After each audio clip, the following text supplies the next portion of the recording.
এটা ছিল সেদিনের ভিডিও যেদিন আমার স্বামী ডিউটিতে চলে যায়। আজ প্রায় 4 মাস হতে গেল ও বাড়িতে নেই। হঠাৎ করে আমি ভিডিওগুলো দেখতে দেখতে এই ভিডিওটা চোখে পড়ে, তাই ভাবলাম তোমাদের সাথে শেয়ার করি।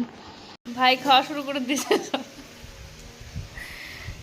চাল কুমড়ো না, এক এক করে বলো এটা কি রান্না করেছি তুমি দেখো। আমি দিচ্ছি তো, তুমি বলো। ভাত, জিরা কাঠি রাইস। আমি বাড়ছি তো, রাখো না। আমি দিচ্ছি তো। এটা হচ্ছে ডাল চোখা, একটা চাল কুমড়ো আর কুমড়োর তরকারি। দু রকমের কুমড়ো। একটা চাল কুমড়ো আর একটা এমনি। এটা লাউ দিয়ে মাছ, পুঁটি মাছ। আর এটা কি তুমি বলো? তেলে কচু শাক। তেলে কচু শাক, তেলা কচু শাক মাছ দিয়ে। আর এটা তুমি খোলো।